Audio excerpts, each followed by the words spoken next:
Welcome, everybody, to another episode of Savage Crucible here. We're so excited, so happy right now. We got a successful Kickstarter.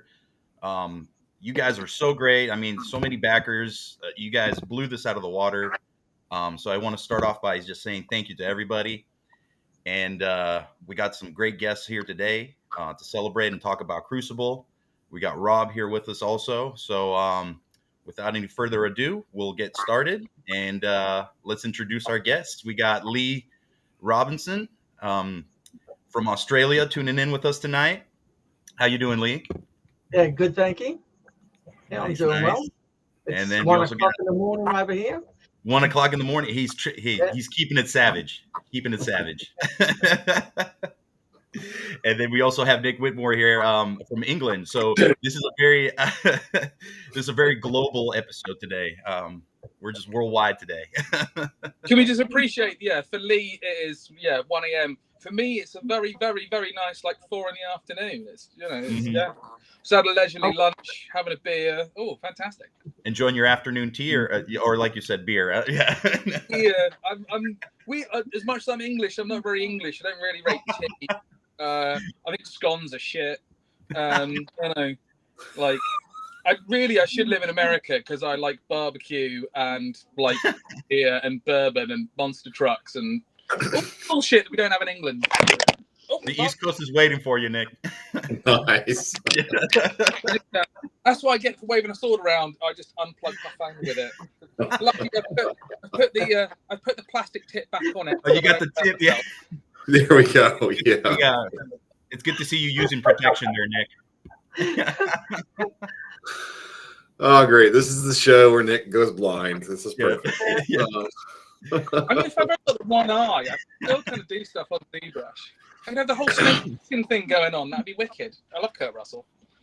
So everybody's not really as familiar with you guys. So Lee, most people know you from MAFC. You've done a lot of the great, really cool heads, like the swamp hoppers. You do a lot of cool stuff with the goblins here lately. And I think what most people don't know about you is you're actually, and you probably are going to hate me for bringing this up, but you actually have written a couple of books that you're editing right now. So, and can you tell us what your favorite genre of, what your books are about? Well, I'm not going to tell you anything about my books, but my favorite books are about, have always been about vampires. Have always loved since I was a very small boy. There's no reason for it. I just kind of fell into it when I was about 4 going on 5, and I was watching movies I should not have been watching. And I've always just been interested in it, collecting, comics, encyclopedias. I was always just into monsters, and that's a lot of where my creative side comes from. Gotcha. Okay. Well, where are you down over the years on you talking about your books? I know you're still in process on a couple of them, but it's very impressive. So some of the I think you did help with some of the bio on Jaeger and not Jaeger, but the Harbinger, and so you are a prolific writer. You do some really creepy stuff. In fact, one of the first times we ever realized that you were a writer, you wrote this really creepy thing for the Harbinger, and you put it in the chat. And None of us said anything because we thought you had actually copied it from one of Lovecraft's books. Like, we didn't know it was you that wrote it. It was horrible. No one said anything, and I'm like, my life's a lie. I'm such a failure. No, I was like, and then when I was like, oh my God, we can use this? Are you kidding me? It was awesome. So yeah, you're an incredibly talented writer. I mean, your sculpts are also awesome as well. But and so for the first wave, like I think the Royal Guard head you sculpted, and then 2 of the heads in the character packs you sculpted as well. And so what I think a lot of people don't realize about your sculpting is you use a lot of inspiration from nature. So you try to make those more, I guess the correct term would be biologically correct. And I do try to, because of Savage Crucible isn't Earth, I do like to take some elements from one animal and put it somewhere else into whatever the sculpt is, and mix things up a bit. So, add different teeth that wouldn't necessarily be with that particular animal. But that's where I take my inspiration from, is nature. Nature is the best place to get inspiration from. And you do live on a continent where everything's trying to kill you, so yeah. We got tiger sharks in our waters here. I'm in Queensland, Australia, about 20 minutes to half an hour to the sea from where I live, and we've got blue rivers that are got bull sharks in it, and even our creeks, which is just a stone throw from where I live, they have bull sharks go all the way up, right inland. So you don't swim there. And that doesn't include all the reptiles and the insects. Yeah, then when you want to stay on the land, you get by deadly snakes. We got taipans, blacks, king browns, right here where we live. And most of the time, people say if you leave a snake alone, they won't attack you. Not the ones here; they're psychotic. They will, if they see you, especially if it's mating season, they will chase you and try to kill you. And I think Lee can relate to this. He's had several women try to kill him over the years, chasing him down. So,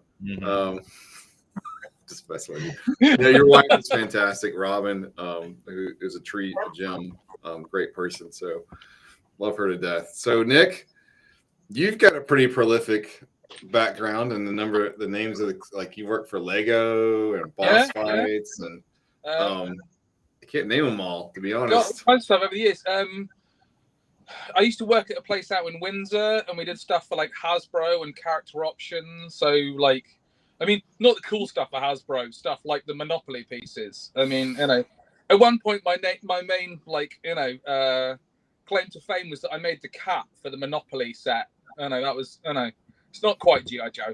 I've done a lot of Doctor Who stuff over the years. 2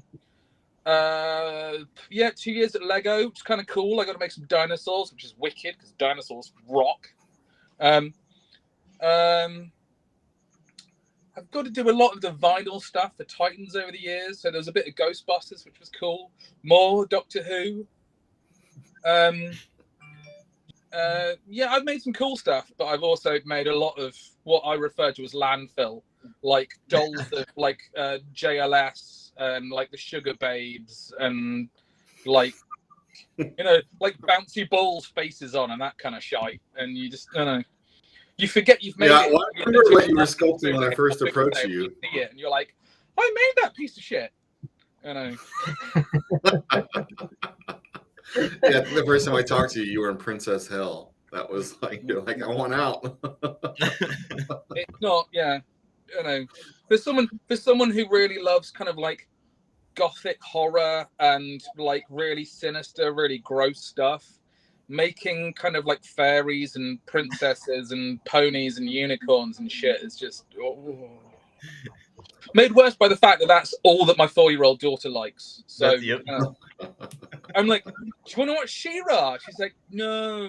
Want to watch Frozen again? You're like, fuck's sake. You watched Moana. You should have told her it was Frozen 2, the sequel, and this tricked her.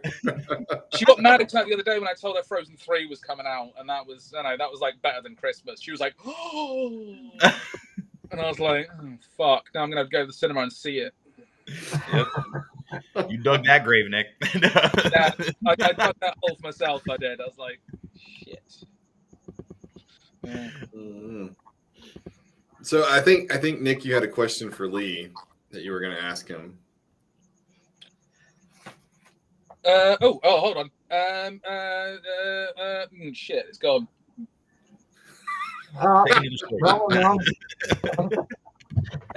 Lee does not want to talk about it. He wants to avoid this conversation at all. It's like had to do something with weaving. Should I just flat out say it? Death Weaver. Sorry. I instantly forgot, and it's like I don't even have the excuse that it's 1 a.m. I we talked about this like 10 minutes ago. I was like, note to self, we have to start earlier with Nick before he starts drinking. That's a beer and a half in. Yeah, luckily he was able to join the stream right as we were getting ready. He didn't have to wait an hour, so he's quite he's not as sloshed as he was in the other one. The poor guys from Breaking the Mold, they were so great and they were so nice, and they're going, is your internet working yet? And I was going, no, hold on, let me try again. I didn't realize I'm like a really sad old boomer. I'm going, internet not work. And like they were all so nice and they were so patient, but all the time I was trying to get it, it's like nice. All right, so Lee, I brought it up. I've name dropped Death Weavers before, and people want to know what they are. We're not going to show any sculpts, but it's your creation, sir. So come on. So a Death Weaver in Savage Crucible, they are one of the animals or monsters that roam the various states or areas. And they're a spider creature. So imagine they about the size of a human head. Their head, and they got little legs that come out of them underneath. And when they attack their prey, they bite off the head. They eat the brains, and they know everything that you knew. And then they burrow their legs down into your body, and then work you like a puppet. So their head is where yours used to be. And then they go to your relations and they call people from the shadows. And that's how they continue on until all the little babies burst out of the shell of the corpse when it gets too old to use as a vehicle. And so that's one of the things that we're working on. Which is based on a real animal that lives in Australia. I was just about to say that. No, I would be out of there. That was no. So it should be a lot of fun, and so we'll be able to get the Death Weaver head and put it on various bodies, and wow, we're still designing the actual lower half. And but I think what we come up with should be a lot of fun. There we go, Lee. It says they like it already. When do I pre-order?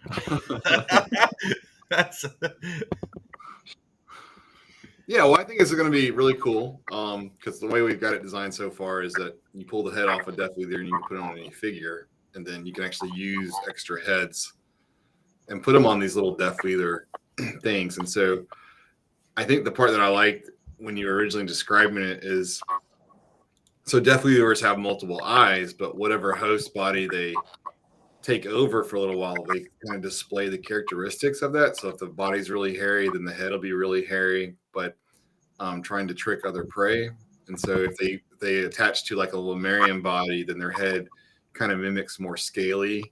And so it was really interesting the way you pitched it. It was, and I think it's going to be great for like extra heads and things like that, just from a practicality standpoint. But it was too awesome not to try to bring to life. So. Oh yeah, and like you said, the versatility of it just sounds amazing. So That's awesome. Yeah, definitely can't wait for that myself. Run of the mill Australian spider. That's what I said. See, I told you they would notice. Yep. That's They were asking about it before the stream started. Yes, it's over there in the corner. It's not put together, but it's over there. It's pretty awesome. But we're just getting floods of comments of people saying congratulations and thank yous and all that. We appreciate that, guys. Thank you so much. Know that this was done possible by you. All you backers made this happen. The figures weren't released to any retailer as of yet. So you guys give yourself a big round of applause for all that Savage Crucible is right now as far as the backing. No, but Tim's got to throw his curl comment in there. Yeah. Tim, let's see. He had another one that was really good. Let me scroll back and see. But was it Excalibur? Is he just naming movies? No, it's only Kroll. I'm pretty sure he would like Excalibur too, but Kroll is. Yeah, he's brought up Excalibur on a show, but he in person to both of us, he's brought it up. But yes, Kroll's the one that's his running joke at this point. Which I actually rewatched the other night just to get a feel for it, because I hadn't seen it in probably like a decade or so. So I don't know. We'll see. So we'll see. Let's see. We got a question here from Michael. Will the Throne STL file release with Harbinger or earlier? It will definitely be earlier. So Lee's actually sculpting that out as we speak. And I think we'll show some teaser pics of that in a minute. But the plan right now is once the sculpt's finished, we're going to test print it to make sure that everything fits together properly. And then once we're good with it, which won't be that very long, we're talking about in the next 2 months probably, we'll send out a link where everyone that purchased the Harbinger can download the file and they can print it over the summer and put it together and stuff. We're not going to make people wait, a year and a half or however long to get that. So, in fact, can we show some of the pictures? Yeah, we can. And I wanted to ask Lee, would you mind sharing with us a little bit of what your mindset was when creating the throne? No, well, that was all that all came from Rubens's picture. From the picture. Yeah, the concept art, and so when we were looking at the concept art, you have to see what can be possible, and I just wanted to get a little bit more detail into the fish's face. So it's got a few different fish are all melted into that one fish, and because you want it to look interesting from the side, so you'll get to see some nice scales, and with its side fins, there's even a bit of goldfish there, because I really thought that the flow of the fins would look really good on the throne, and the way it's coming together, it should, by the time I'm done, it should be all right. Well, just looking at some of the detail on here, especially with like the octopus tentacles, the little suction cups there, and the crustaceans on the crabs. I mean, the detail is definitely popping on this piece right here. So to give you a sense of scale, where at the back of the seat there, where there's that point, according to the art, that's in line with the top of the Harbinger's horns. So that's a big throne. That's really it's going to be a big piece. I'm sure people are wondering: will this be one solid piece, or it will probably be pieces that you kind of attach together to make the whole throne? Correct? Yeah, we'll have to make it in separate pieces. You wouldn't be able to print it out even in one piece. It would be easier, and by the time I'm finished sculpting it, I haven't welded anything together yet. So but when it's all done, I'll look at it and we'll be able to see what can be possible and what will be easy enough to, which chunks can stay as one and which parts we'll have to do in separate parts. Nice.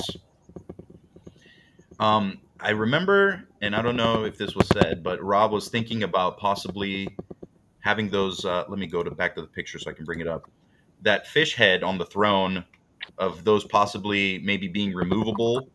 Is that something that's still being thought about? Is it No. gonna? Yeah. Those were that was the early days when we were like, yeah. How do you make a throne economically And viable? those heads are huge. Yeah, I was going to say they look really big. Yeah, they are. They're huge. That's a massive fish. Mm-hmm.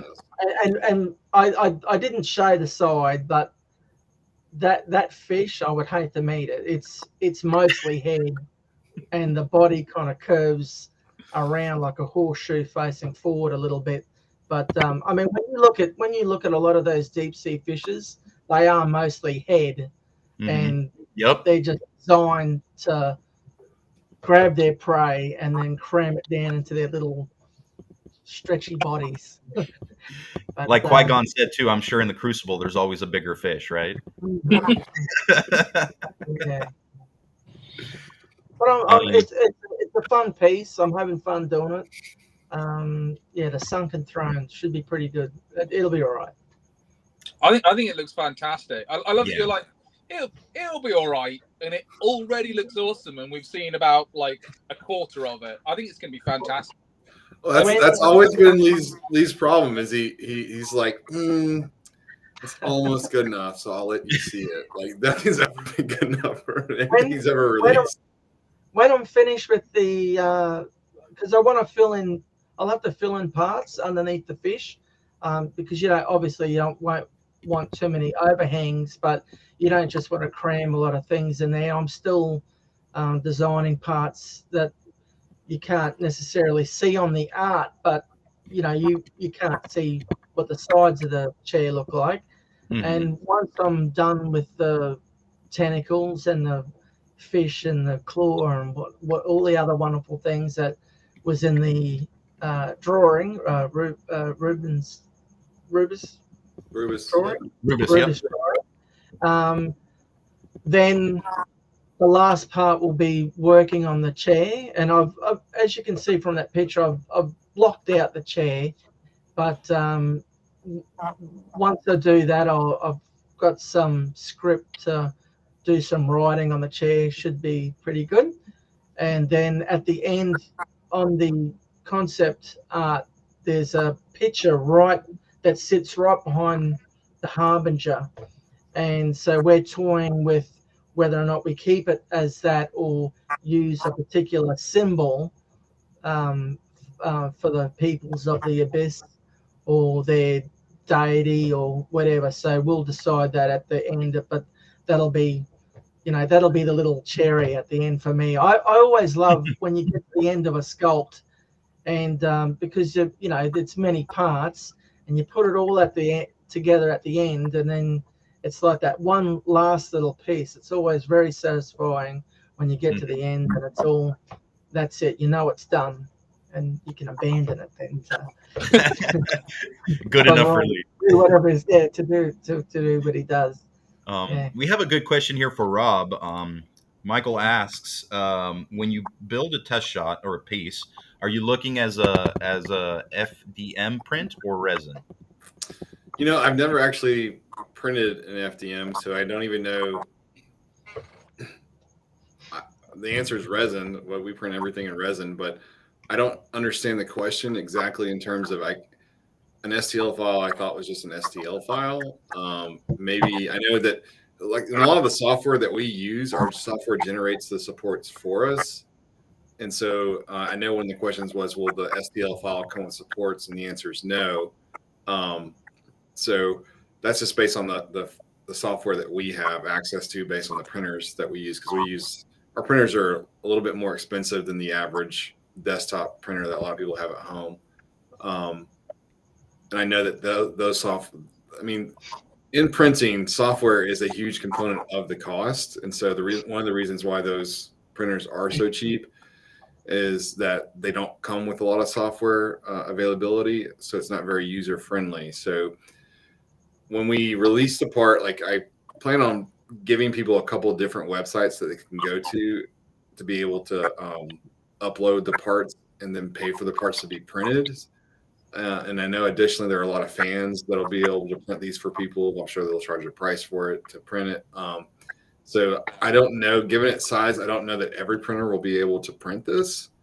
And then also it goes back to the quality of the resin. I know that resin gets a bad rap for being very brittle, but that's actually not true. There are a lot of resins that are incredibly strong, but you don't find that people use them because the post-processing for mass producing is difficult.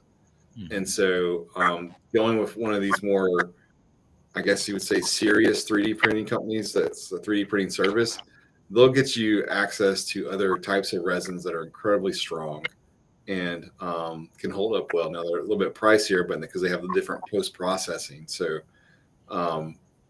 yeah, so there's a lot of options, but the files will be based on resin printing, and they won't come with supports. So you'll need the software to help you build supports if you plan on doing it yourself. Now, actually, speaking on that a little bit, Rob, because I did notice there's a lot of people that were saying or looking into, getting a 3D printer and things like that. Do you mind spending a couple of minutes explaining to them how the supports kind of work? Because it's different, it's a lot of people, I feel, they think, they're going to get the 3D printer, they're going to get the STL file, and all they got to do is just, click print and, they got the piece. But there's a little more work that goes into that. It's not hard, but it's not that easy either. And so I wouldn't go out and buy a printer yet because we don't know the print bed size of that printer versus the size of these parts. So that's going to be consideration. I think someone's asking, are you allowed to print and sell the throne? I mean, technically speaking, you shouldn't be charging more than what it costs to print it because you shouldn't be making money off of it. But at the same time, your time is worth something. So I'm not the police. I'm not going to go around police people for printing this. We realize that once we put the file out there, that there are going to be lots of people that take it now like it's their own and try to pass it off as their own work. And it's unsettling for someone like Lee that put so much work into it. But, we said we would give it out, and that's what we're going to do. So I'll turn to Lee and Nathan. I will find you. I'll find you. We will send the freaking Death Weavers out for you. People like Jay and Silent Bob, like knocking on doors, like, "Are you throbbing big dick fan number one?" Yeah, right. Well, I totally expect people are going to take it, shrink it down, and then try to sell it for 4 and 5 inch figures and things of that nature. And that's not cool. If you're doing it for your own collection, that's fine, but trying to make a profit off of someone else's work is problematic. But at the same time, if you're printing it for somebody, resin's not cheap, printing's not cheap, so you do need to recoup your costs. So, there's a gray area in there. Just be a give and person. take. Yeah, Be a good person. You're going to be all right. So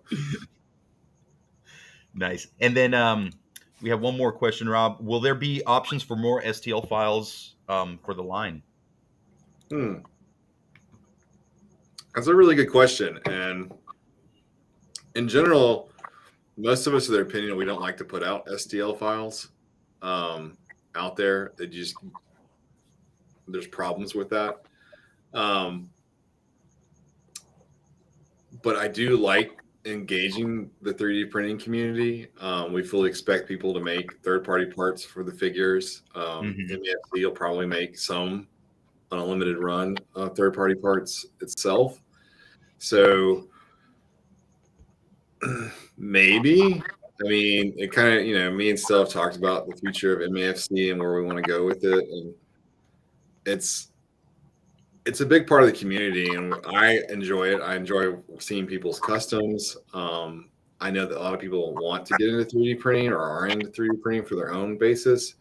And so I want to, but I just don't want to see someone take a file and then use it and modify it and then try to sell it to be used on something else. Like that's really unethical from our standpoint. But I also don't want to turn it into the police where I'm trying to like convince people not to do things. So, in artistry, there's a fine line of being inspired by someone's work or doing a tribute versus actually stealing. And everybody's line's a little bit different there.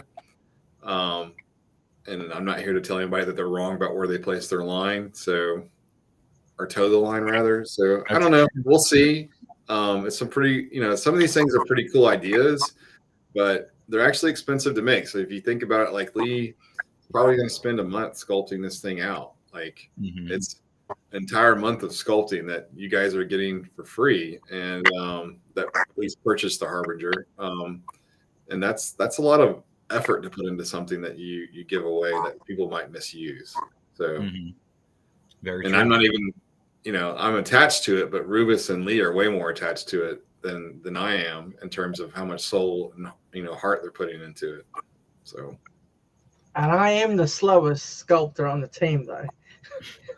I don't know. I think take Gordon's your in the time, chat. man. So I might tease Gordon about being the slowest sculptor. No, you're the most. What's the word? It's not because you're not slow in sculpting. You freaking go back and do it 6 times. That's the problem. Yeah. You're not slow. It's just that you are. And you won't show anybody. And I'll be like, well, why didn't you show me that to begin with? Like, no one must ever see mine. That's the best when Lee is explaining something. He'll be like, yeah, I was working on this and this and this. And, he'll give you the full on description. And then at the end, he'll be like, yeah, but I didn't like it. So I got rid of it. And then that peg leg, we showed a peg leg. Yes. It must have been at least 3 years ago or more, I think, from my action figure customs.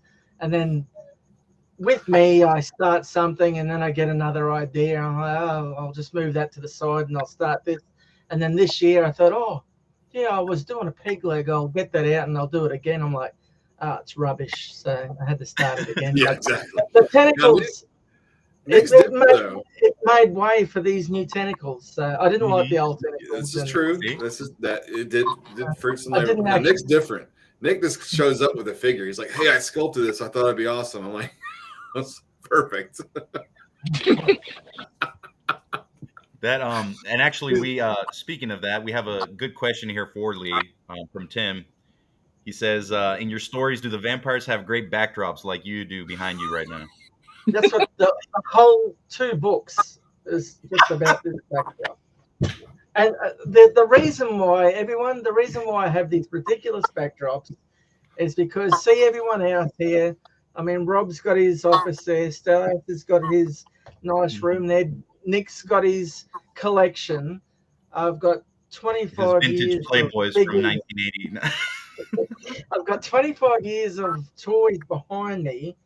But and every year I'm like, I'm going to spend money and get this room decked out, and I'm finally going to get shelves for my toys. But I spend all my money on toys, and so I just got boxes behind me. I keep making jokes that my wife Robin's going to come home and find me crushed under these boxes. So no one must ever see that disgusting mess of boxes. But who knows what treasures are in there? Because I can't. Right.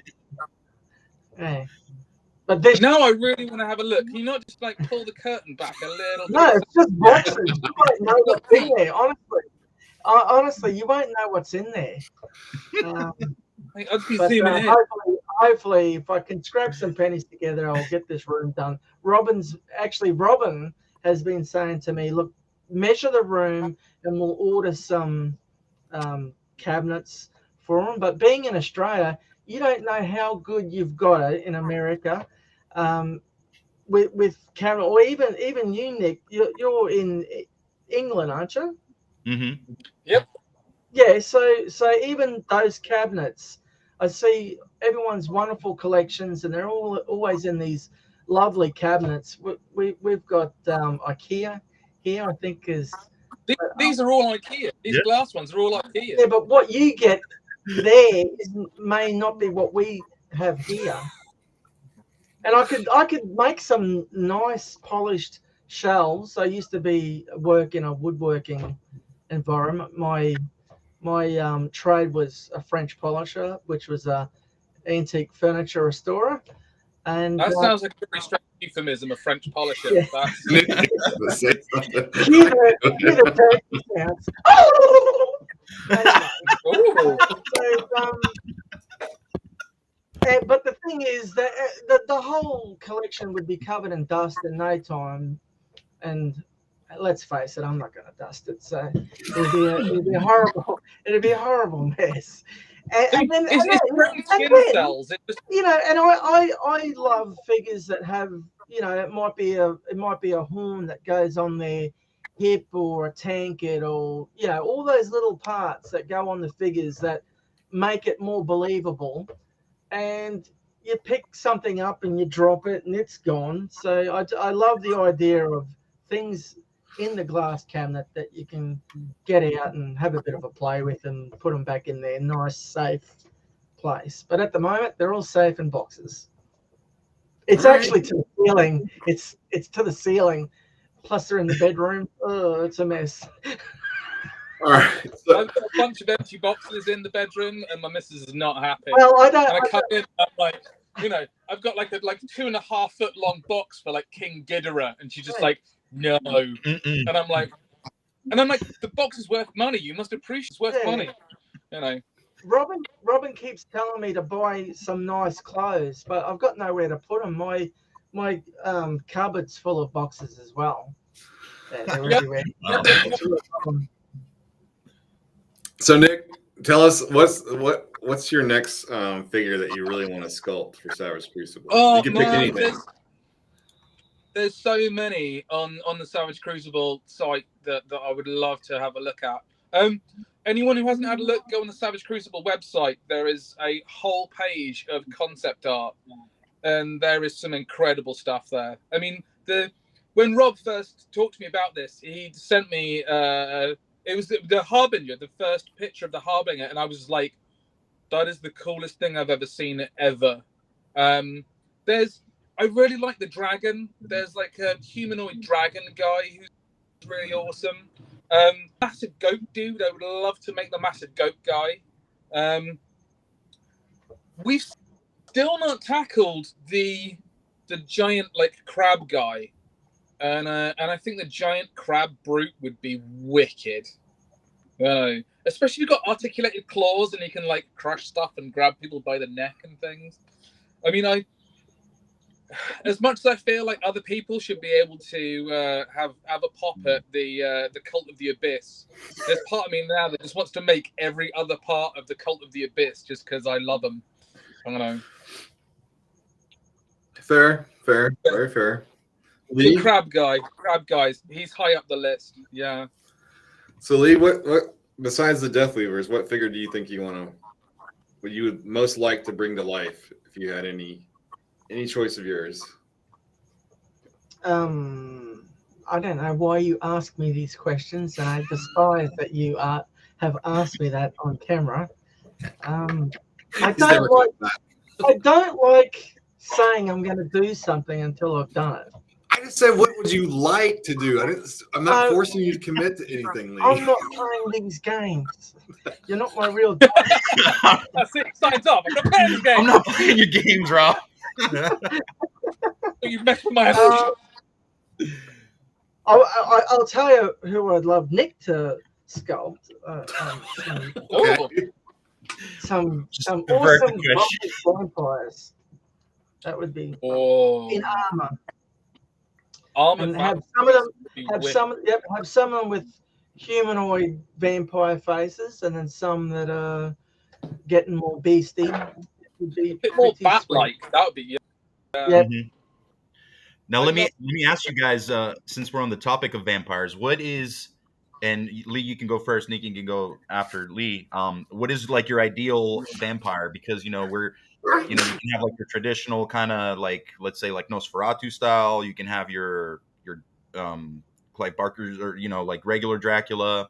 You can have like, let's say like the Strain, where they got like the whole splitting mouth, shooting out. I like the splitting mouth. Yeah. I know. Yeah, I don't like that. But I like a bit of both, the humanoid and the beast. I mean, those concepts are probably a little bit later in history, but most civilizations all over the world have a vampire myth, and they're all different. Yeah, Mm-hmm. and they're not. Some of them don't even look human. Some of them are like Exactly. just a head with guts hanging out the bottom, and they're Oh, I know that one. Yeah. yeah. Oh, it's cool. And Oh, I mean, even the Australian Aboriginals have one. So there's a lot of blood drinkers, but I with fantasy, I really just love the humanoids and gothic armor. I mean, I've seen um, what's coming with some of the armor that you've done, Nick, and a lot of that with like a fluted armor, and and then you could add all the little monsters and that on the armor. It would be pretty sweet. Nice. I would rock. I thought Robert just left. He was like, "No, that's it. I'm out." Yep. And I'm back. Nick, there's a Oh, question here. Lee, you're fired. Is that Lobo beside Big Trouble in Little China? Yeah. Yeah, Yeah. I see him back there. Where are we? Yes. There. Yep. Is it's the original like cardboard stand-up for the release of the first 4-issue comic book. Yep. And what is? Oh man, the artist escapes me right now. That artist that did it. Was it Simon Bisley? Yep. Yeah, I have a lot of time for Lobo. Mm-hmm. He's just, I know. Yeah, he's awesome. I love that he just does whatever he wants to do. He's an absolute liability, and he can go toe to toe with Superman. Yep. Yeah. All right. Yeah, I've got an entire shelf of Lobo figures down there, but I've turned the lights off in here because otherwise it's just it's. Very nice. Well, Nick, since we're kind of on the topic of your sculpts and stuff like that, there are some things that we've seen that you've been working on and stuff like that. Do you want to share a little bit info with us of kind of what you used for inspiration when you were working on these figures? Let me bring the first one up here. And this one is the Riptide Knight that we have.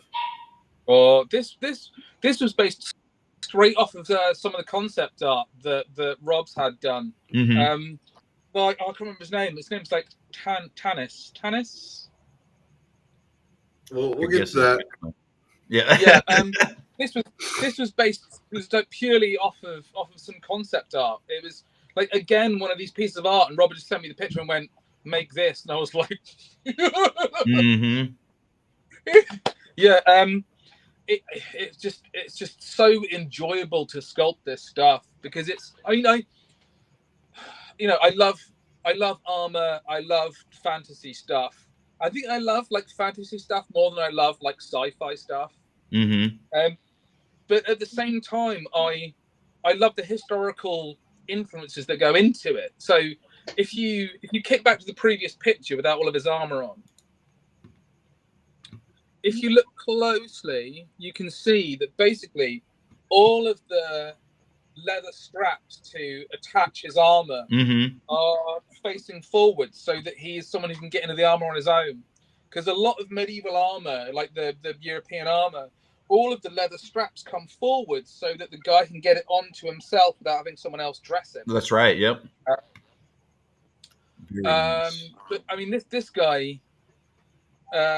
Basically, this guy is using a lot of the similar armor style that goes with one of the Piranoids, the one in plate armor. Mm-hmm. Because I made this guy first, and then Rob was like, "We need another set of armor for the Piranoid. Just go nuts and do whatever you want." At which point, I tend to have a lot of headcanon when I'm working on this stuff. So the Fathom Scout, all of the Fathom Scout's gear is made out of like scales and fins and stuff like that. Mhm. So I felt I needed to make something different. So when it came to the anglerfish guy, I was like, what if some of these like blades have been employed by like a higher up kind of like a full on, you know, commander of a legion in the abyss. So like the Fathom Scouts are just like the wild creatures that live everywhere. You know, they have their own kind of, you know, desires and things that they want to do, but they are just like the wild piranhoids. Whereas the guys in the plate armor that suits that guy that you just showed, they are like the enlisted piranhoids. Gotcha. Okay. I spend a lot of time thinking about this late at night, and I'm like, fishy army people. I will make different groups of fishy army people. But there's one little piece of information here that I think is really important that most people don't know, and Nikki was great at correcting us. So the Abyss Dreadnought is actually, technically speaking, the first female character that we've released. I didn't know that. She wrote it. I was like, ooh. Because there was a guy in one of the Facebook groups, and he was like, hey man, where's all the females? And it's like, well, technically there's one. There you go. That's how we rock the female bod, is the anglerfish.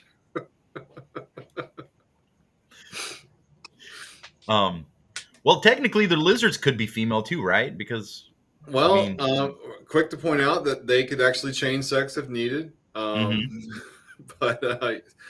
I think as far as bio goes, I don't think we wrote any of them as well. I don't think we wrote any of them as female, but no. Don't worry, guys. We're working on female bodies, but yes, the anglerfish, the way I understand it biologically, that's actually supposed to be a female. So it's true, because the female anglerfish are quite large, and male anglerfish are like tiny. That makes sense. And it's like swim along, and they find a female anglerfish, and they just like attach, and then just like melt into the female anglerfish's body, which is seriously weird, creepy shit. That is savage. That is savage. Nature win. But I mean, back to your question, I would agree entirely with what Lee was saying, is that nature is one of the best for inspiration for stuff. Like all three of the piranhoid heads that I did, I was looking at real fish as a reference to it. So like the first one I did it's got parts of like the Siamese fighting fish, because they can breathe air as well as water. It's got parts of like deep sea fish. Like there are these two really tiny little holes on the Fathom Scout's nose. Those are based on deep sea fish that I found, and they are light sensors. So basically, even in like the pitch black abyss of the sea, they can still kind of sense stuff that's there without using their eyes. Yeah, I mean, you know, for all of the piranhoids, good nature was the greatest inspiration for that. Nice. Very nice. No, I agree. I mean, it is, and you guys do a great job. So very happy. But yeah, I just want to drop that little tidbit in there. So Nick gets the credit for doing the first female in Savage Crucible. Well Thank played. You, Thank you. I hope you dream about that tonight. Yeah. I hope I dream about piranhoids. What's funny is this was 2020 when Rob first got in contact with me, and I'd had a week at a little place that my folks have got down on the south coast, and I sat there staring at the ocean, and I had zero work on at that point, and I was like, if I could sculpt my dream figure, if I could pick one thing that I wanted to make, what would it be? And it was basically like Fish Man. You know, and then a couple of months later, Can I post her, Rob, please? Yeah, go ahead. We're all losing our shit because of Tim right now, this asshole. You probably can't see to elaborate on that? Not true. False news. It's not true. Fake news. Happens. Fake news. Yeah, that's... Sorry. Please continue, Nick. Sorry, Nick. That was a really heartfelt moment. I was sat there and I was like, if I could sculpt like my dream figure, like the one thing I wanted to make more than anything else, what would it be? and essentially it was the Paranoid, you know. And then 4 or 5 months later, Dave Proctor got Rob in contact with me, and it was one of the first things he asked me to make. So this sculpting this figure line is literally a dream come true, and those Paranoids will now haunt my dreams tonight. Yay! That's right. They're going to be bringing you beer from the depths. I actually put my beer to the side for a minute because I just did a bit of cleaning in my 3D printer with some cellulose thinner, and so like it was a little bit funky in here, and I was a little bit. That's why I opened the window, because when Rob was like, "Nick, there's a question you should ask Lee," and I was like, "What's that?" And it was like pure cellulose thinner filling my tiny little room. Yeah, like, you're like. You're hearing everything in slow motion. It got a little bit fear and loathing in here for a minute. I was like, "We're somewhere around burst on the edge of the desk." So Nick, you were showing the Riptide Knight, and a lot of the times we get to see this guy right next to him, or at least for those that read the graphic novel. So this one is the Zealot, you said, right? I mean, that's the working name that I had for him, but yeah. Nice. So, and this might be a question for Rob. These guys are always together? Or do they share some common history that we'll eventually end up learning about? Or so I'm gonna let Rubus and Abraham handle that over time. I don't want to spoil everything, but if you go back and you look at the animation, there's a guy who's actually a monster who looks very much like the first armor set. And so that's an opportunity that we're going to explore in the lore on, the inspiration for some of the armor, like where it comes from. And so in my mind, like that monster is like a pretty famous guy for the Abyss. And so later on, after he dies, people start using an armor that looks like him as that position in the military. So it's just kind of a cool, in my mind, lore concept. So, but the armor that Nick did is fantastic. I mean, it's a lot of fun. I think Rubus did a great job bringing these guys to life in the graphic novel at the very end. So yeah, I'm sure we'll get to explore them a little bit more in the future. Yes. So it's very interesting. But yeah, no, I know people want knights, and there's plenty of knights out there, and so I definitely want to bring something that adds a lot of character to the line. And so I think that give us time, and there's going to be a lot of characters that people are really going to appreciate to have and to create sort of their own unique characters as well. So one thing that I'm really enjoying seeing some of these armored figures is they have more of Gothic style, you could say, looking armor. And correct me if I'm saying it wrong, but I'm really liking the design. It's not your typical, let's say, like historical armor, for example. There's a lot of like ornate details and things sticking out that, I mean, it just looks amazing. And with seeing it fully armored, and then this piece, could we assume, Rob, that things are going to be removable as far as that front plate armor, or is that just to kind of show off the sculpt right now? So that's something that we talk about a lot in terms of, so there's two different ways. There's like how you put out characters, and then there's also how you need to get certain body parts into your catalog so that you can create. And so like chainmail, for instance, you need chainmail arms and legs to be able to create characters with those. And so that's sort of a body type. And then also when you start talking about torsos, like you have armor torsos, you have leather torsos, you have cloth torsos, you have chainmail torsos. And so those things help you create and diversify your characters. And the more you add to the tooling library, the more diverse you can get. And so I don't know if you guys, the fans rather, have ever seen it's like how Toylands go in the future. They'll start pulling from different tooling sets to create new characters. And so you got to build up your library so that you can do that.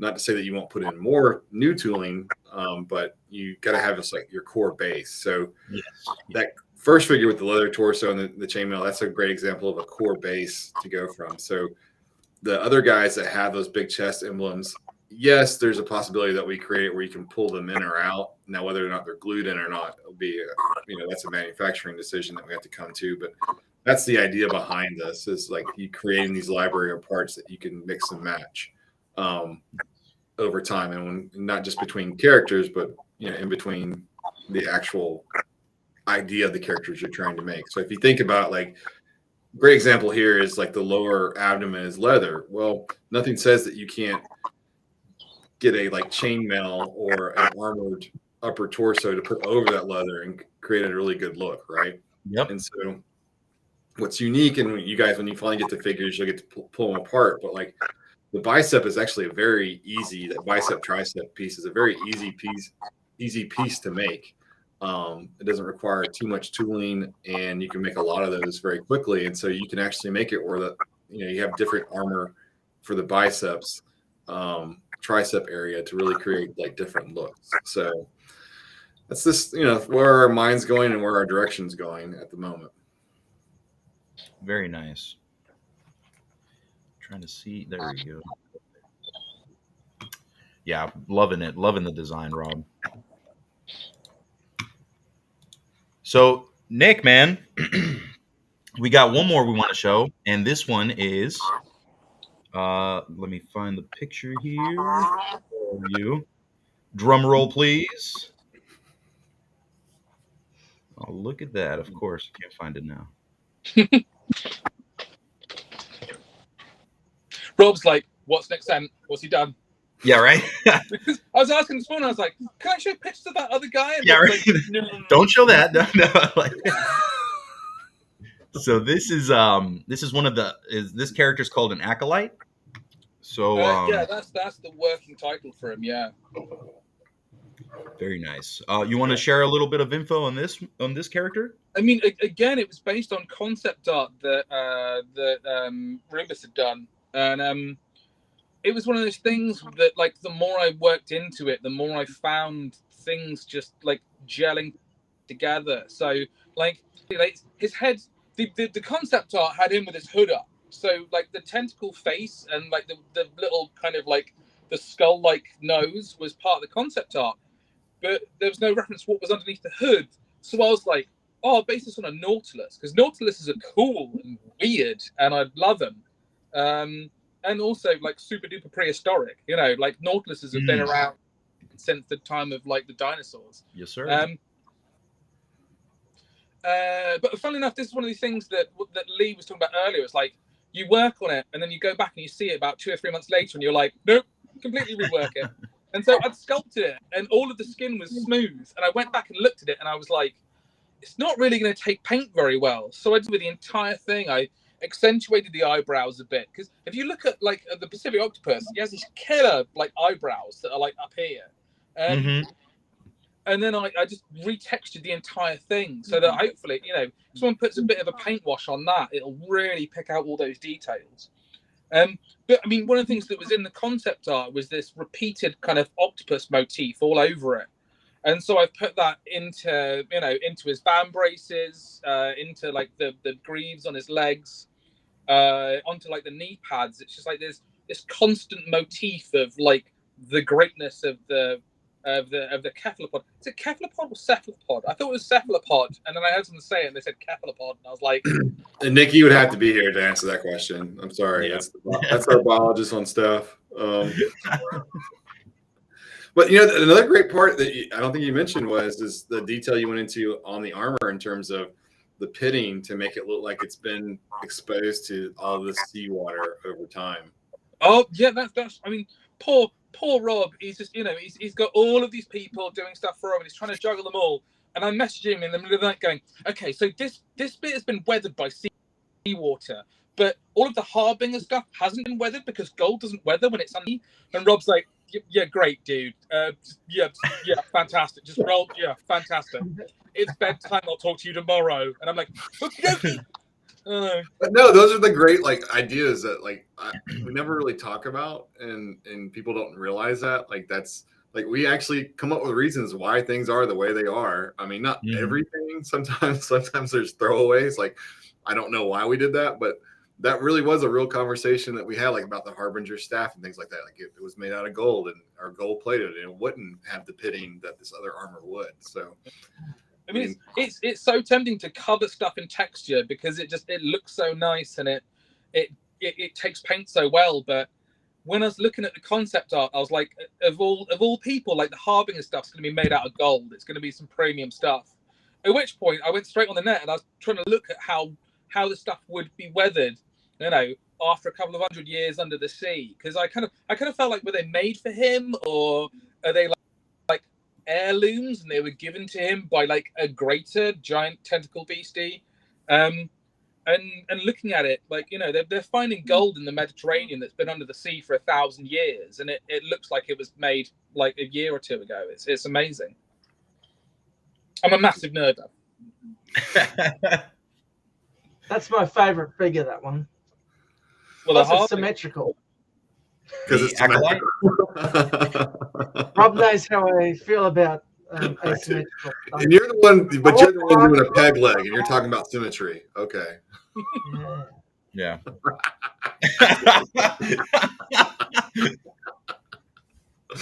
That's one thing I really don't miss from the old days. Sculpting stuff out of like wax and putty and stuff. Like, you sculpt half of something that's really nice, and then you look at the other half and it's just like, duh.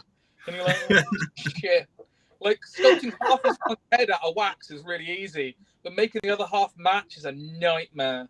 Like, making two eyeballs that look the same. Oh man. So there was a great question in the comments that was asking about Minion. So I'll ask Nick and lead this question. What kind of little things do you think we should make for Savage Crucible? Like smaller minions, things smaller than a dwarf. Ooh. I mean, we were having a conversation about like rat people the other day. They would be pretty cool if they were like 3 foot tall. I know. Then, you know, if we were going to make vampires, we could then make little kind of like super like bat-faced little minion guys. That would be awesome. Because if you had like, you know, the leader of the vampire coven, and he then had like an army of little miniature bat people, that would be cool. Night Fiends. Some sea-based as well. I think Lee. I would like to see some, maybe like some little imps from Lee. That would be cool. Little demonic imps. Yeah, from Rubens' concept art, those things are really cool. Lee, what about you, man? I like the people from the Abyss, and even with the Harbinger. For some reason, as soon as I saw him, he looks like the kind of fellow that would have something like a knee-high creature like peeping around behind his robe, maybe a crustacean or who knows, but yeah, I think something along that line. Crab dogs. Crabs are his biggest dogs. Oh, like a cool, like a lamprey guy. Like if he's like a gross little minion, get a guy with like a lamprey. You know, like Leech from Master Universe. Like a massive, like circular mouth with like all those teeth. That'd be cool. Those aliens from Dreamcatcher. Yeah. What about beaver people? Don't forget the beavers, guys. What is this? There's Looks like beavers taste like people. Okay, scavens, kobolds. Yeah, I mean they're just frog people. Certain kinds, shaggoss. Yeah, fairy folk. Frog people. Cool. This guy, he keeps asking about frog people. He does the same in the Plunderlings group, and like every week he's like, "Has anyone made some frog plunderlings yet?" And I was like, "No." I mean, Lee sculpted these awesome swamp hopper. He calls them swamp hoppers heads. Oh, I saw them. Those are awesome. I love them. Yeah. And Nikki, like every time she does like a custom of those, like because she doesn't like so colorful with the like realistic frog colors or whatever, people go crazy for those things. And I got to be honest, when Lee was like, "Oh, I'm doing some frog people," I was just like, "Okay," like you know, I wasn't. But then like I get this like dude with teeth and like you know, it's like a toad. Yeah, I was like, "Oh, this is awesome." And yeah, I mean that's I mean, well, I don't know. Like, if we did frog people, should they be skinny or would you make them fat? Oh, Yeah, I would go more like forest, like tropical forest frog, like skinny, colorful. with Interesting. cool little blow darts. Well, yep. Poison dart Yeah. stuff. Nice. Jellyfish. How would you make a jelly? Let me think about that. That would be tricky because that's a lot of transparent plastic, and transparent plastic, like full figures made of transparent plastic, don't always work so well. Yeah. Like all the Frodo with the ring on figures look a little bit. Meh. I think something just came to mind, and actually, I think it might be on Rubus's drawing. But the Harbinger, it would be pretty cool if he came with some type of eel that you can, like, maybe wrap around the hand, or it's maybe bendy wire eel or something, or break apart kind of piece eel. That'd You be can cool. actually something like this.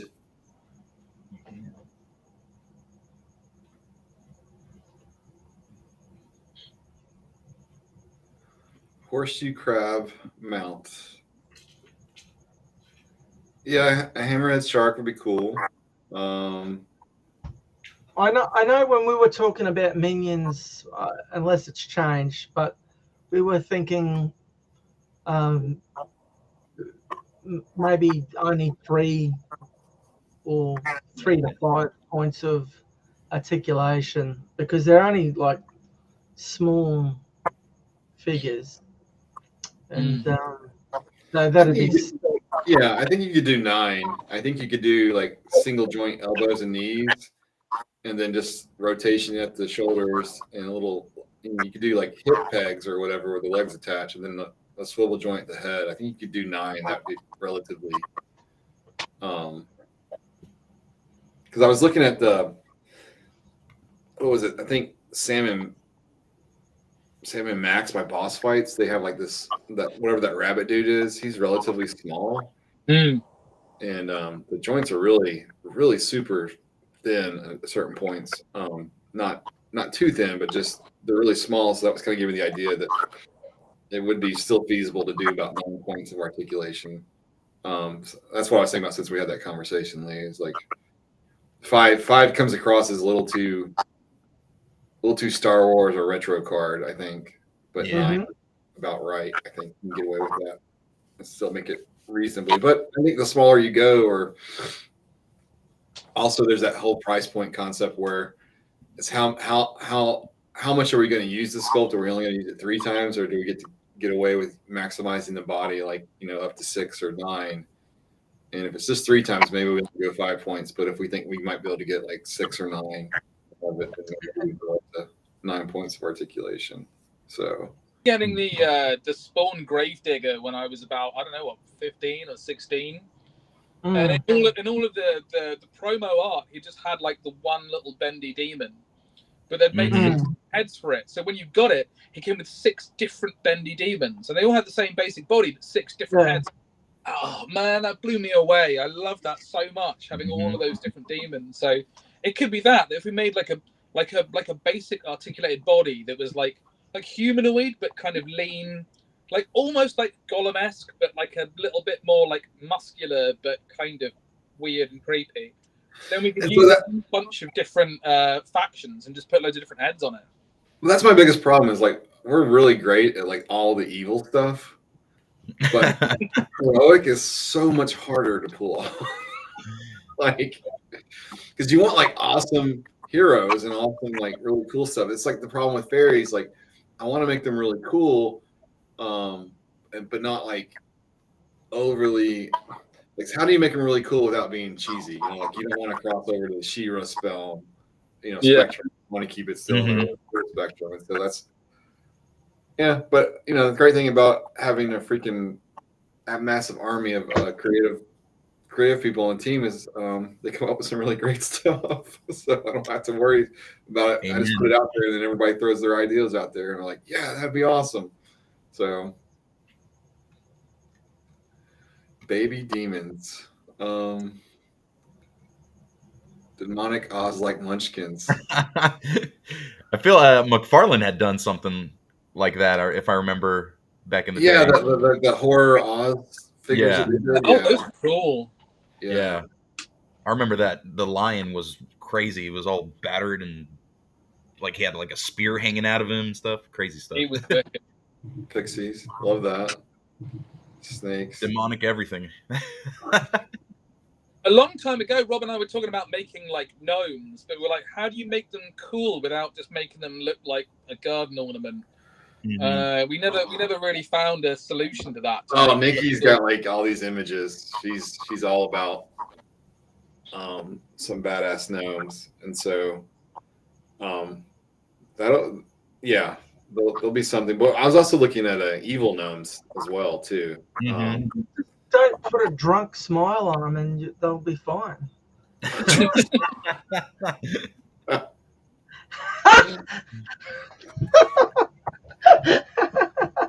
Yeah, I did see that. The ones And I that was you Smurfs. Yeah, I don't know about Smurfs. But I mean, I get you. Get the Smurf out of here. Yeah, Smurfette. Right in the I don't Smurfy know. parking lot. Smurfy. Yeah. That'd be awesome if we got like a really trashy Smurfette that like lured men to their deaths or something like that. Like a succubus Smurfette. Murphy best. I like those. You see it in fantasy sometimes where there might be a maiden coming out of the water, and she's beckoning people, but really she's like she's part of the creature, like the anglerfish, and it's just it's nothing. It's just an illusion. Like sirens from Greek mythology. Yeah. There's some big mouth down there waiting for you. That would rock, like the alligator snapping turtle, and it's got that little bit on its tongue that's like a worm. Oh yeah. That looks like That's terrifying. That thing. I know it's terrible. Love it. So I got a question for you guys. If you had to choose between doing Frazetta's Ice Warrior, and that's the guy that's on the sled being pulled by 4 polar bears, or Frazetta's Huntress, and she comes with like she's got a saber-tooth cat-like character on either side of her. Of those two, which one would you rather see first? I'm going to say the Huntress. That would be. Yeah. Kind of leaning towards Sabretooth a little more than Polar Bear right now. Okay. Lee? I'm thinking the cats. When it comes to bears, when it comes to figures of creatures or animals, you look at cats or wolves. I love army building, and I can see myself having buying a number of those, having a number of cats or a number of wolves. But a bear, you don't ever hear about a bunch of bears coming along. I mean, there's a gay bar in London that's just a bunch of bears, but it's not really. Right. No, sorry, I agree with Lee. I think like an army of Where cats. where is this place? Asking for a friend. I'll take you there. It's awesome. Now I have to go to said bar now to appease everybody. Thanks, Nick. That's great. You got to go ask that question there, Rob. Be like, what do you guys want? I'll text it to a friend. You watch Rob's phone go off in a second. I know. Right? You're not going to hear me shame anybody for what they like on that one. Let's see. What about extinct giant land sloths as a mount? I think, to be honest, mounts. I mean, we talk about mounts a lot, and there are a lot of mount options out there right now.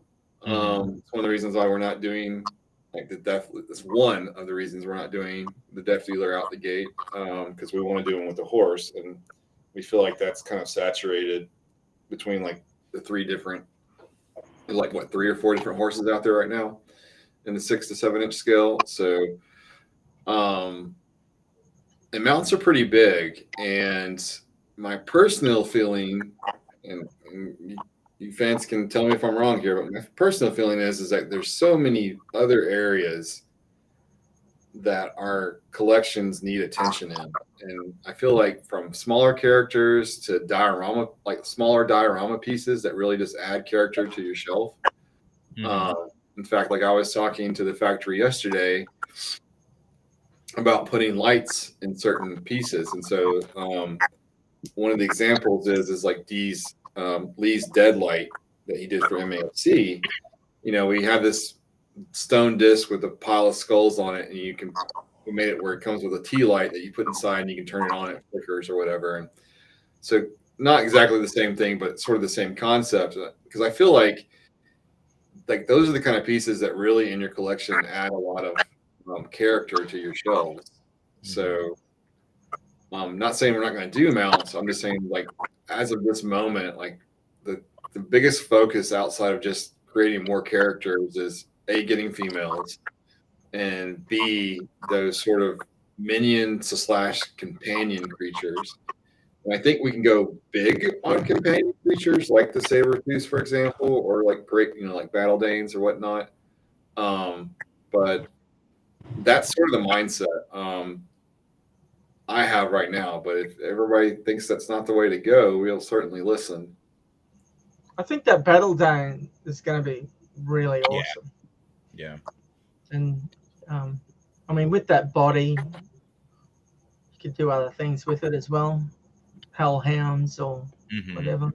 Yeah, you could do wolves. You could do, And one thing that I do like, and I don't know if eventually we'll see it in the line, but from concept art that I've seen, Rob, is when it comes to like lycanthropy or werewolves and stuff. I love that you're not just kind of showing us like a full blown out werewolf. There's like and I'm not 100% sure how to describe it, but there's like different forms of transformation, if that makes sense. Of like there's like the full blown out lichen. There's like I'm using Jaeger as an example, but he's more like of that old school werewolf type, more anthropomorphic, just furry looking and stuff. You can even do like a full blown wolf that's because I mean I'm really big into werewolves, and I love the lore and story that goes behind that. But I also love seeing that like I don't believe that like all the werewolves would transform and look the same. I feel like somebody can transform into a full on wolf, more anthropomorphic, more beast looking, and it's great to see that the line has kind of shown us that different variety of bucks and stuff. So one of the lore points that hasn't been written, but I really liked to tie it in is like, the Therians are shapeshifters, and they all can usually have like one form that they can kind of shift to, and then their ability to how far they can shift into that is based on an individual skill set. But in some, I've kind of go into that whole Viking berserker stage of like if they get too enraged, they might go too far. But then I was thinking, that maybe that's why they wear pieces of silver, is it helps them maintain the level of transformation they want. Yes. Instead of it actually being something that kills them, it just might be something that prevents them from going into a full beast mode intentionally, right? So that's why they wear it. That was sort of yeah. So that's kind of why I was kind of twisting the lore. And I don't know if people spend a lot of time looking at the maps, but a lot of the continents have names that come from mythological places in Earth's history that like Atlantis, Mu, places like that that's conspiracy theory or ancient archaeologists or whatever that come up with these places that supposedly existed or may or may not have existed. Who knows? But I thought that was a fun thing. So I like the idea of taking certain concepts of fantasy and legends that we have and then making them somewhat based in this world and like giving like a sort of a spin on the explanation. And so like the silver aspect I thought was a pretty cool way of going about it, instead of it being something that actually kills them per se, but give it a different reason. It's a means of controlling themselves and stuff, like you said. Like I mean, it's a little bit of a different example, but like like Goku You know, he has those weighted, like the weighted shirt vest, and you know his boots are weighted and his gloves are weighted, and that's kind of to keep him, you know, like let's say humbled, you know. But then if he realizes that he needs to kind of go a little more ham on his enemy, you know, he'll take that stuff off and the power level increases and all that. So that's great to hear about. That's a great piece of lore right there for the line. I'm just trying not to just start a massive conversation about Dragon Ball Z right now. Oh, dude, yeah, we don't have enough time right now. Don't do it. Lord, I don't need anyone asking me if we get the Dragon Ball Z license in Savage. Are there going to be Saiyans in the Savage Crucible? Yeah. Guys, they're not going to let me license. Turn blonde if you went Super Saiyan. I'm going to say yes. Yes, yeah. The Harbinger going Saiyan. No. Dragonfish. I have to look up dragonfish. Are those the ones that have like the big fins? They're the scaly, yeah, the orange-looking fish that has it's got the scales. I think it's got like this big scale on the spine that if you step on them, I think they're poisonous. I think Ghost and special-looking people would be cool. I agree. I had this conversation the other night with somebody. I can't remember. Forgive me. Maybe it was over with Carlos and Jorge, but they were talking about, doing zombie-esque and undead characters, which is certainly on our list of things to do. I don't know that we'll ever do a full skeleton. I think that right now, currently having, arms and legs that show bone but with flesh would be a much more compelling way to go than just full bones. I mean, there's already quite a few 1/6 scale, 1/12 scale skeletons out there. So a lot of them, and I don't really think you should rehash that at this point. Yeah, it'd be like doing a 1/12 scale horse. It's like it's already quite a flooded market.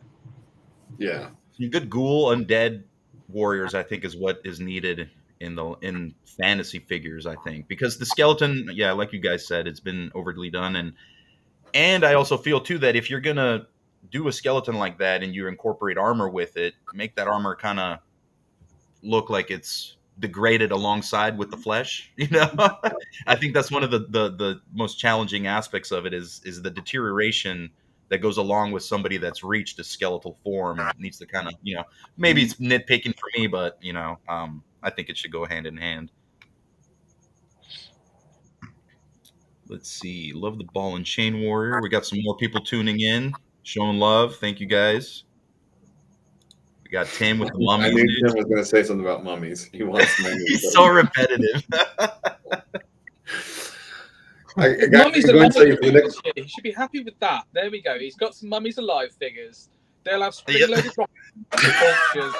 That's right. Swappable hair pieces for long hair characters. Yeah, no, that's a compelling idea. Dryads, yes. Tree people, I'm with you. Get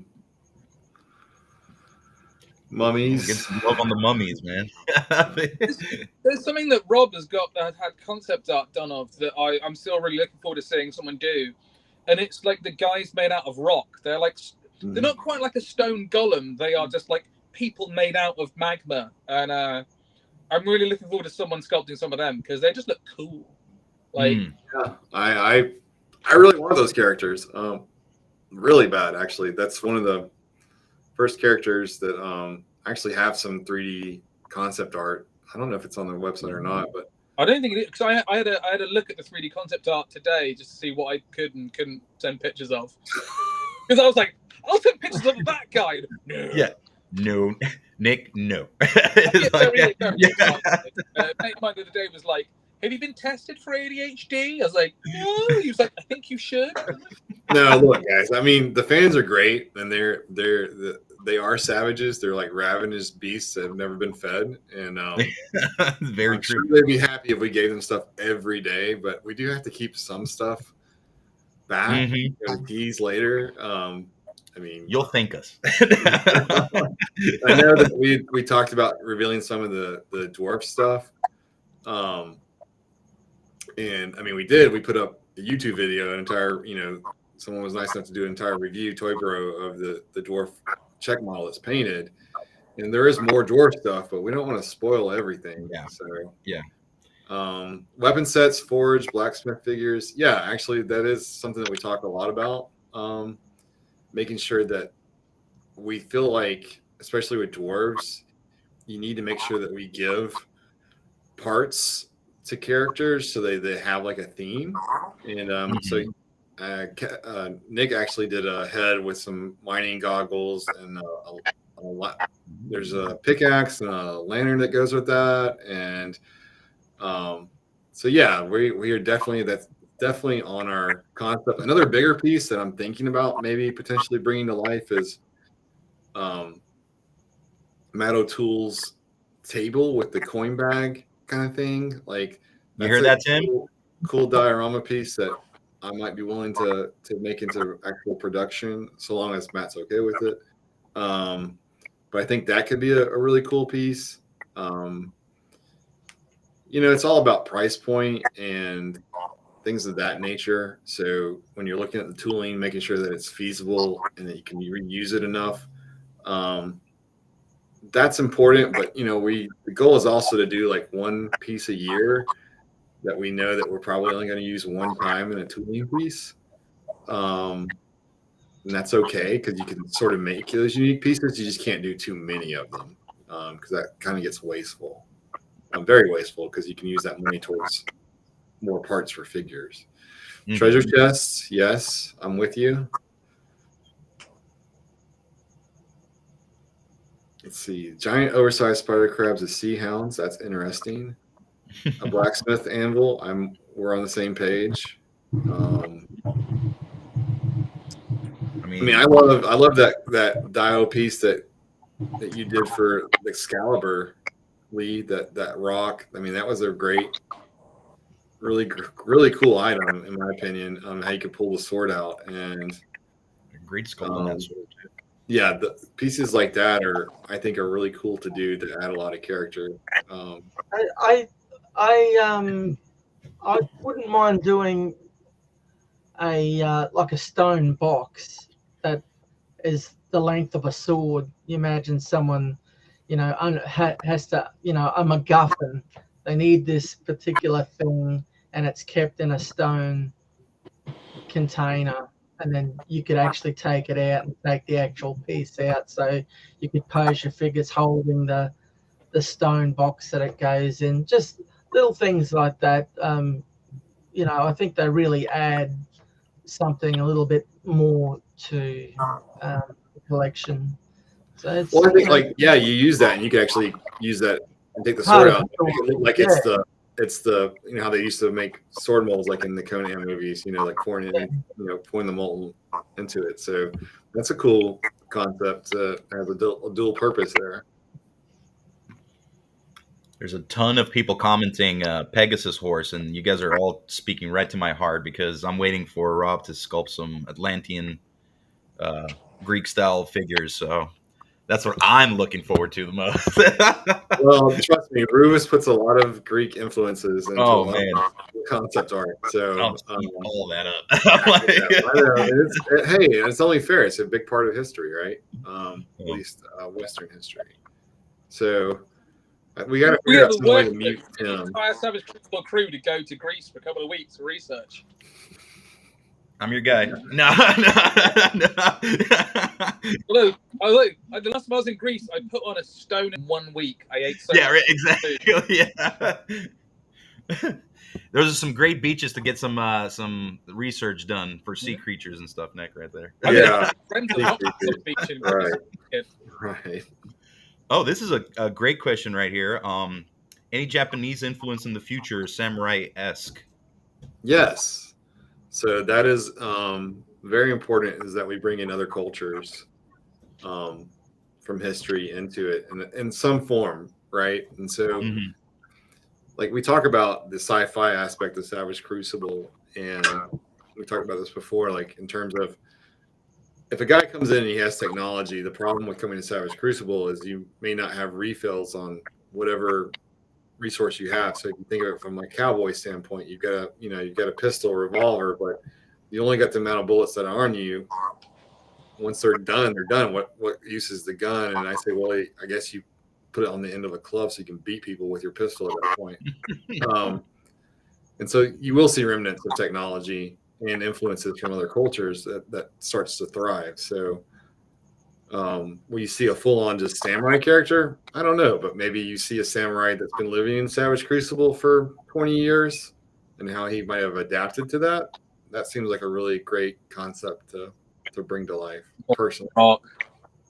I love samurai stuff. Like, you know, beyond like Kurosawa flicks, which are just like godly in their greatness.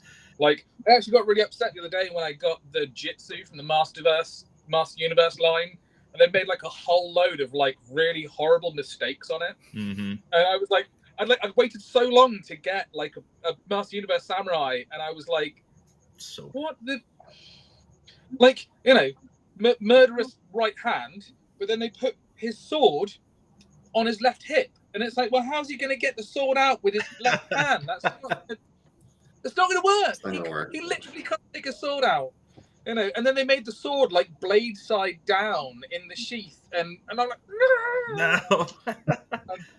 I got really irate about it, and I was like, right, I'm going to take a Dremel to it and fix it. Mm-hmm.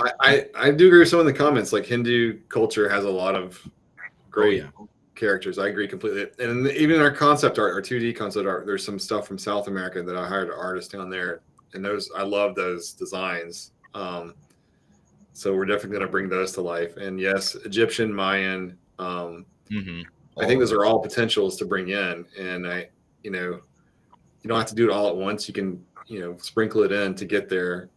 So yes, Maori. Yes, we have a great concept art of. I think we showed him. Did we show that in the Facebook group that Rebus did of a dwarf with very Asian Pacific? Yes, yeah, you did post that. Yeah, so I love that. I definitely want that guy to be made. So Chinese, yes, very much so in a certain aspect. I don't want to.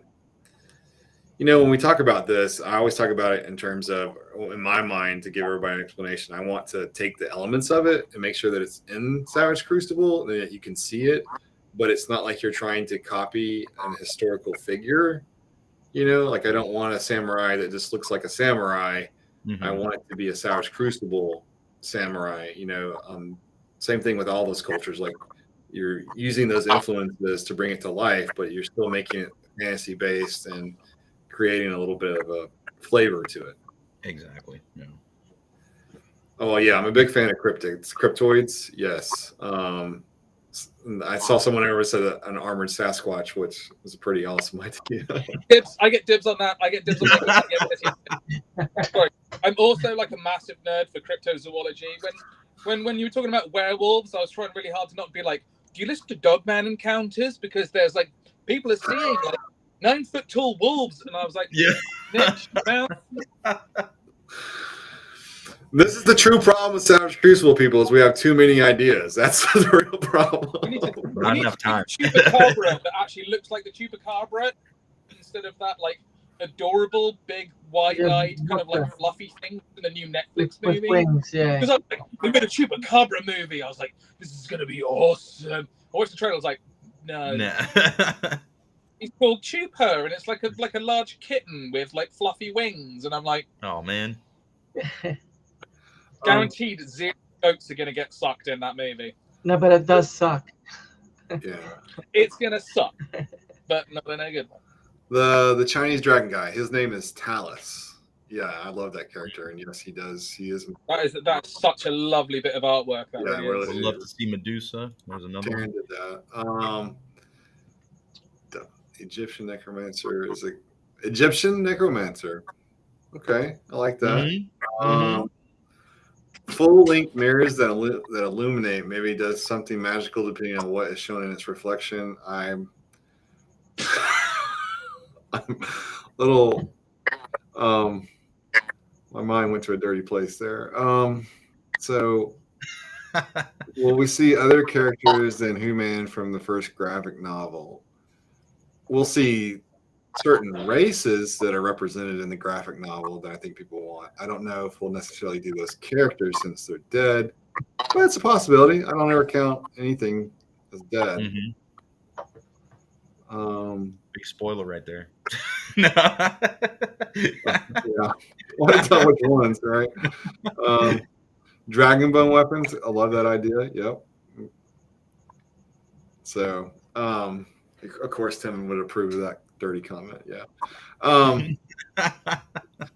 So yeah, there are a lot of ideas. The problem is like we know that people's wallets are only so big, and we don't want to overwhelm people. I want to make collecting the line fun and reasonable, and not like a stressful event for people. So that's important. And yes, the sculptors and the concept artists and even the painters are trying to make me go broke by making me come up with new characters instead of reusing tooling in a responsible manner. But that's okay. Modular cannon system. Maybe it's. I mean, clearly from the animation, I think dwarves have cannons and black powder, so I think that's important. I don't know. Mining is much easier with gunpowder, so potentially we'll see. Yeah, Talus is a favorite of mine. There's a reason why he's in the animation. There's a reason why most characters are in the animation. So. True. Yes, this chat has enough ideas to 2030. Trust me. What you guys don't realize is that the guys have been sculpting for over 2 years, maybe 3 years at this point. There's plenty of stuff to do. So, when will Danes make their appearance? Wow, I really want them bad, and I do really want them. I don't think they'll make Wave 4. Wave 4 is already pretty ambitious in my mind, so it might be wave 5, but I do feel like the sooner we move into different types of figures is really important. But when you're talking about making the smaller guys, focusing on the female, I mean, we've already got the base for the Dane. I think it's on the Instagram page. Arlen did that already. So in terms of sculpted, it's 99% there, but where to put it in, on which wave, when to do it, because secretly what most people don't know is there's like a dozen heads that are being tooled in the first wave that we've never even shown to mix and match the armor, all of the armor sets in wave 1, put on different types of characters in the future. So I'm very adamant about. I don't like the idea of like overuse of tooling. That's not me being naive, that saying that you don't need to reuse tooling, because you definitely need to get the cost down to a certain point. But I think the right way to do about it, at least theoretically, is that you mix in new pieces with old pieces and put them on different bodies, and it doesn't feel like it's the same old thing. And you can do that a couple of times, and then you kind of get your tooling cost per figure down to like $1 or $2, and I think that's reasonable over the long run. So we'll see, but it's all based on demand. It's quite frankly, when you're selling 8,000 to 10,000 plus units of a figure, adding a lot of new tooling each wave is an imperative at that point, because your tooling's really been reduced so much. Your tooling costs, they spread over so many different figures that it's so easy just to. If you're not doing it, then you're doing a disservice to your fans. But if you're in that low,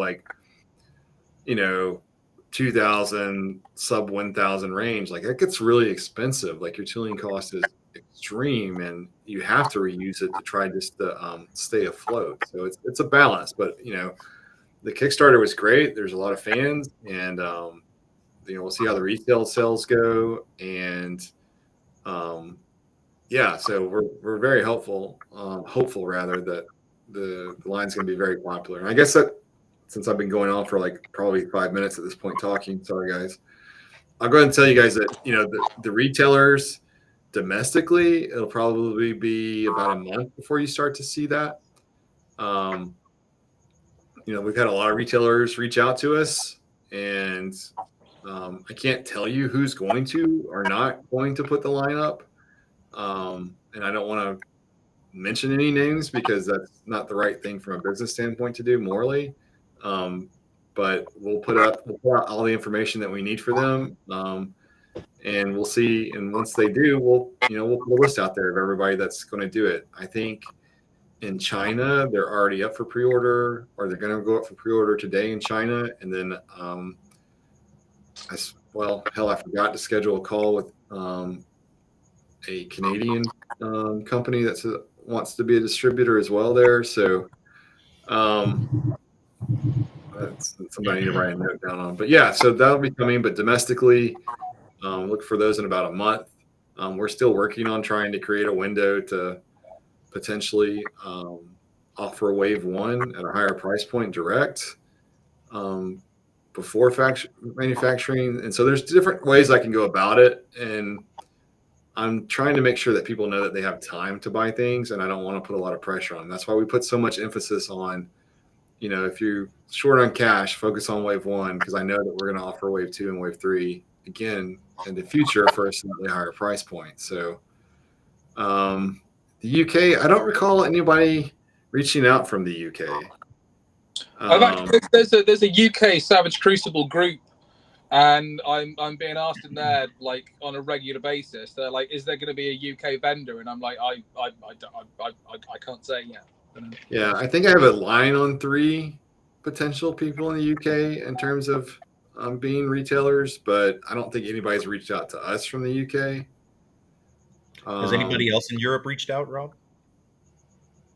I think there's like 1 in Europe, which is, when looking at like the country distribution, overwhelmingly, obviously, America and Canada, and then it was UK and Europe were the next 3 and 4 in terms of where we ship to.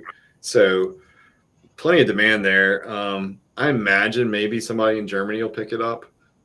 That's such a heavy Motu fantasy based area. So we'll just see. I mean, it's a different market. That's what my understanding. I mean, I grew up in Germany when I was a kid, and toy stores and toys in general it's a totally different monster. Big time in the UK, and so we'll see. Rob, are there now we were talking about waves and stuff like that. Now, once more parts are available, future waves for Savage Crucible, do you see them being more mixed matched as far as the figures go, or do you want to keep kind of going with the style that it has been so far? So, people ask the same question during the Kickstarter, and I wasn't trying to be aloof because I want to be flexible in terms of getting feedback from the fans on what they like, don't like, and so ideally, I think that the average wave should be about 3 to 4 figures. It's not really hard to come up why. It's a price point issue, and most people want to buy an entire wave, but they don't have. When you make a wave too big, they don't have the capital, and then you can't buy extras. You want an army build, blah blah blah. So I feel like on the wave front, our waves were a little big for the Kickstarter. Part of that was offering that conclusive figure. Part of it was offering a slate and a savage.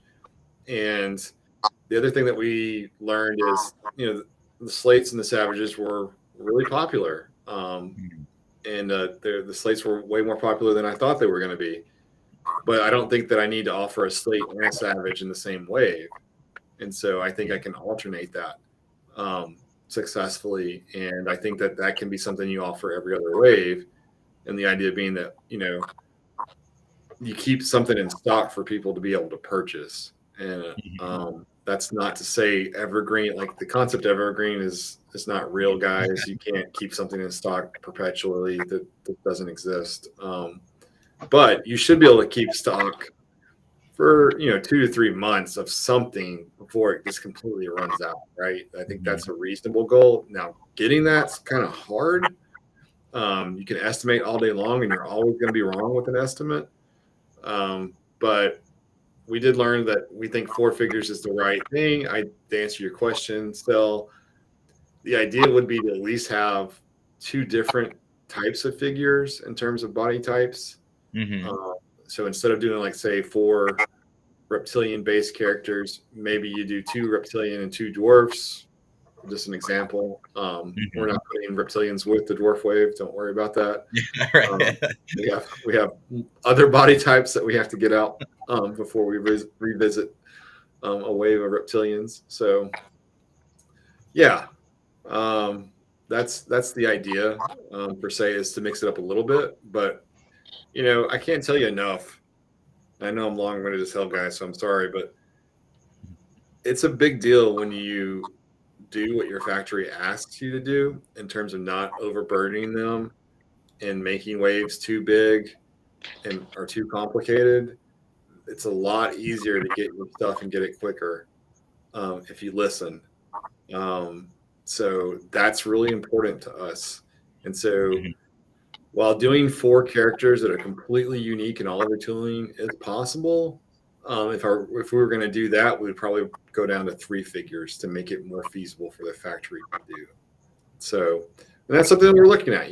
We had a lot of complaints about the heads and how we did the head packs and the character packs. And I think it was lost on people that we were trying not to create extra waste in terms of if you put 3 heads in one figure, you're still going to buy 3 figures, and then you've got 9 heads. Yeah, 9 heads. Whereas you could just buy 3 figures in one character pack, and you'd have 6 heads, but you still have all the different heads, and it's a lot less waste. I get the concept of the extra money being spent, but it's also about the waste factor that you're trying to reduce, because as collectors, and we're all collectors, we got bins of parts that we never use. We put them in a freaking bag or a toolbox, and a tackle box, and we shove it in the closet, and we never look at it again. That's what the average collector does. And so you're like when we were deciding how many hands to put with a figure, we intentionally broke it up because we're like, no one uses 6 sets of hands.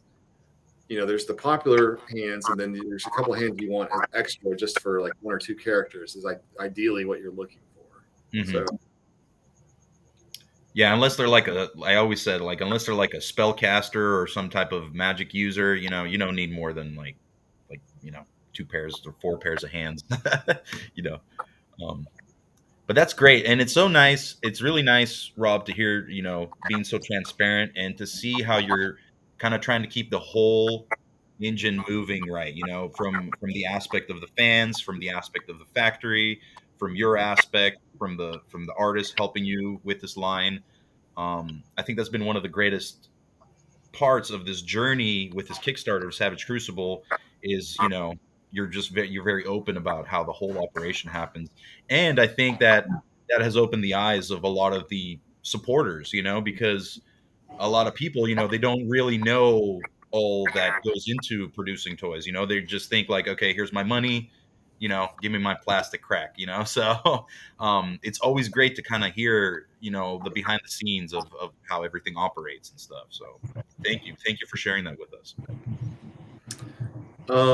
Let's see some of these questions. Polling people about what's worth restocking. I'm going to be real honest with you. People vote with their wallets, so that's how I know what to reorder.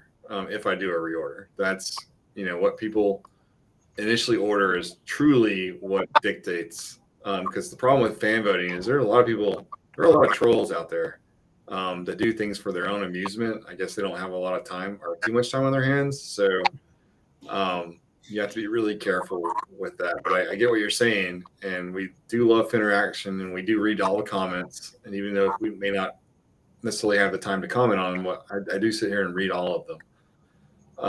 Is the shipping date confirmed for Wave 1? I mean, soon. When you say confirmed, yeah, that's what we said we were going to ship by, and that's what we are frantically working on to happen. So yes, it is a big deal to us that everybody has Wave 1 by Christmas. And that means to us, shipped out to you guys. November of 23 is the date that we set, and that's what we're on target. If that changes, I'll let everybody know, but we're still on target for that. We had a question here, Rob. Death Knight says, could we see prints, attire like shirts and hoodies and or collectible cards in the future? I mean, there's shirts available right now. They've been shirts available for months, and quite frankly, most people don't buy them. There's not very many. There haven't been very many for a long time. So, like I said, people don't really buy those things relative to, like it's funny. Like if you bring them to a convention to sell, people will buy them, but no one goes to your store to buy T-shirts. And I think it's one of those things like people probably aren't going to the store because there's not figures there to buy. So maybe they buy them if there were figure there. But collecting cards, maybe that's something that was talked about in lieu of like giving out wave coins. So, but I really, really, really like the wave coins. I'm a big fan of those. I think that if you haven't gotten one yet through the marketing campaign, I think people are really going to enjoy having those. It's just a lot of fancy flair to it.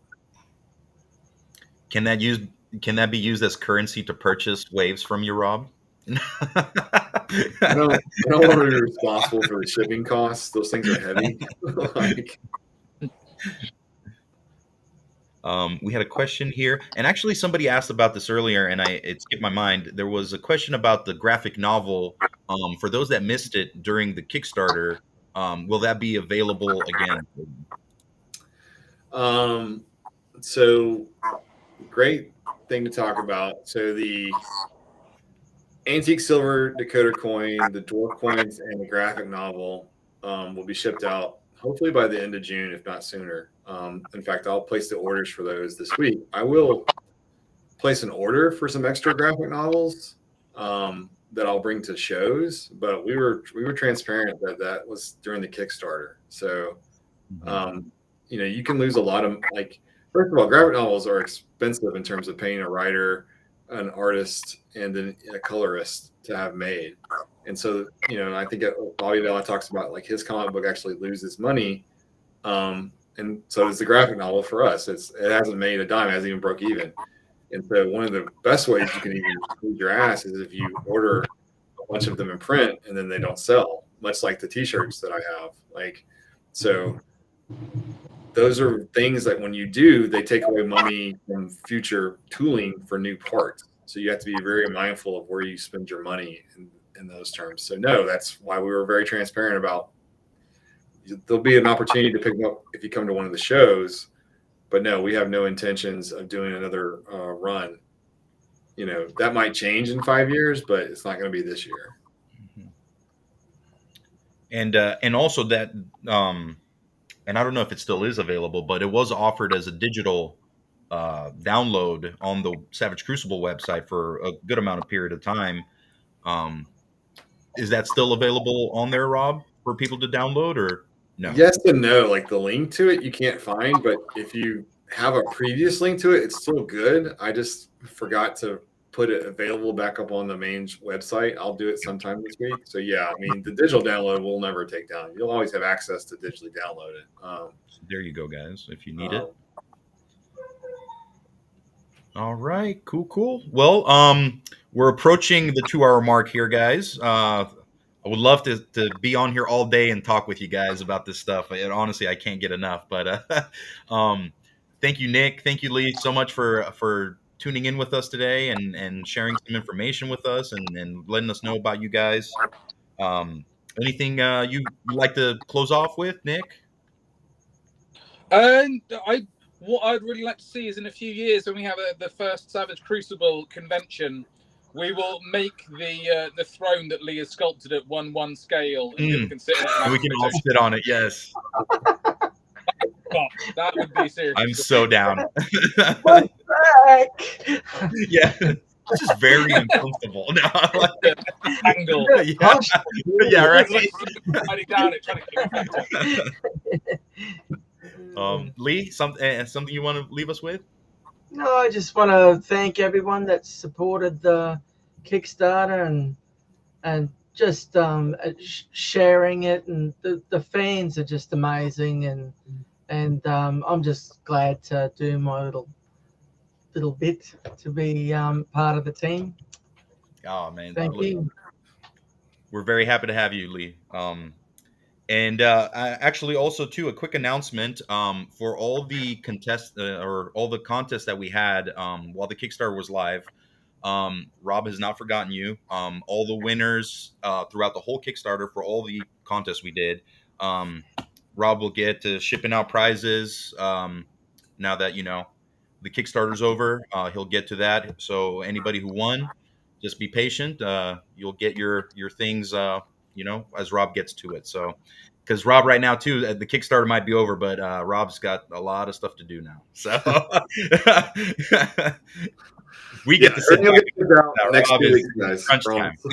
time. Yeah. Rob, something you want to leave us with before we close this out? I would just say, well, thank you to all the fans. I mean, we did not expect such a huge response, and we're really humbled by it. We really are. We're excited for what the future brings, and I'm really glad that we get to bring 2 of the team members on each time we do the show. I think we're going to do this at least once a month, so we get to bring more team members on, and I hope you guys tune in. With we'll have more updates coming, and like I said, I don't really smile that much uncontrollably, but this last 24 hours has been fantastic and a lot of fun. So we really are excited, and it means the world to me and to everybody on the team that you guys like our stuff so much. And it's a great time to be a toy collector, that's for sure. Yes, very true, very true. Well, with that being said, guys, thank you so much. All of you guys tuning in. We had about 85 people watching at a certain time. We still got about 74 watching right now. So thank you all for tuning in and being with us today. And stay savage, guys. We'll be back soon. Take care, everyone. Thank you. Thank you.